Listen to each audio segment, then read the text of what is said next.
Gilets jaunes de Commercy a des assemblées populaires partout. Refusons la récupération. Vive la démocratie directe, pas besoin de représentants régionaux. Depuis près de 2 semaines, le mouvement des Gilets jaunes a mis des centaines de milliers de personnes dans les rues partout en France, souvent pour la première fois. Le prix du carburant a été la goutte de gasoil qui a mis le feu à la plaine. La souffrance, le ras-le-bol et l'injustice n'ont jamais été aussi répandus. Maintenant, partout dans le pays, des centaines de groupes locaux s'organisent entre eux, avec des manières de faire différentes à chaque fois. Ici, à Commercy, en Meuse, nous fonctionnons depuis le début avec des assemblées populaires, quotidiennes, où chaque personne participe à égalité. Nous avons organisé des blocages de la ville, des stations-service et des barrages filtrants. Dans la foulée, nous avons construit une cabane sur la place centrale. Nous y retrouvons tous les jours pour organiser, décider des prochaines actions, dialoguer avec les gens et accueillir celles et ceux qui nous rejoignent dans le mouvement.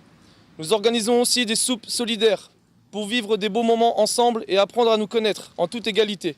Mais voilà que le gouvernement et certaines franges du mouvement nous proposent de nommer des représentants par région, c'est-à-dire quelques personnes qui deviendraient les seuls interlocuteurs du pouvoir public et résumeraient notre diversité.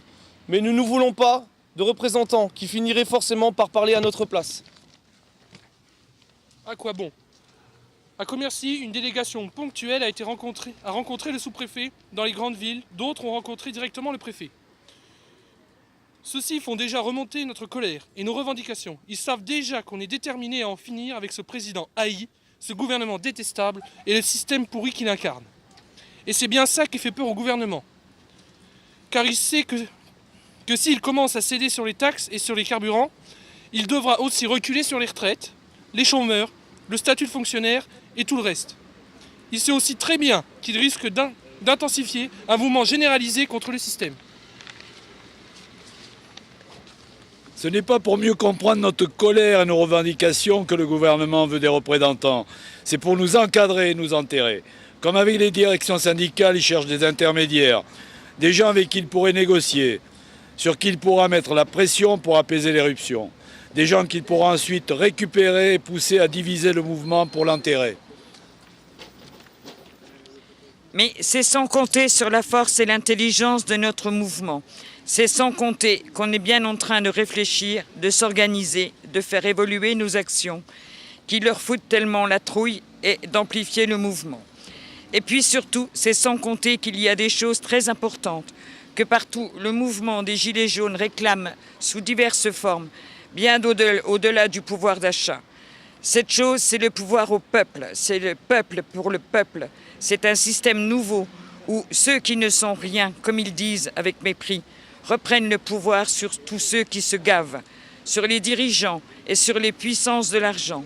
C'est l'égalité, c'est la justice, c'est la liberté. Voilà ce que nous voulons. Et ça part de la base.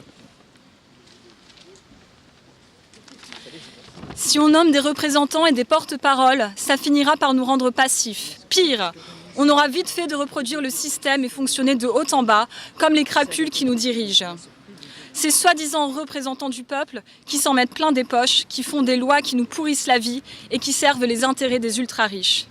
Ne mettons pas le doigt dans l'engrenage de la représentation et de la récupération.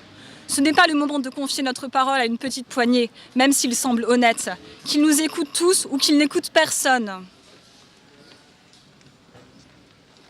Depuis Commercy, nous appelons donc à créer partout en France des comités populaires qui fonctionnent en assemblée générale régulière.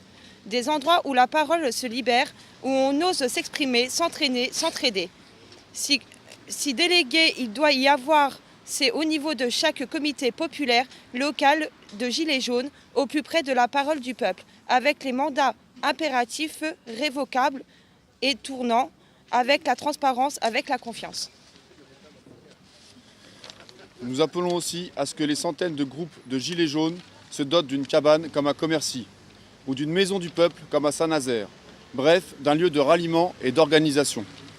Et qu'ils se coordonnent entre eux, au niveau local et départemental, en toute égalité. C'est comme ça qu'on va gagner, parce que ça, là-haut, ils n'ont pas l'habitude de le gérer. Et ça leur fait très peur. Nous ne nous laisserons pas diriger. Nous ne nous laisserons pas diviser et récupérer. non aux représentants et aux porte-paroles autoproclamés. Reprenons le pouvoir sur nos vies. Vive les Gilets jaunes dans leur diversité. Vive le pouvoir au peuple, par le peuple et pour le peuple.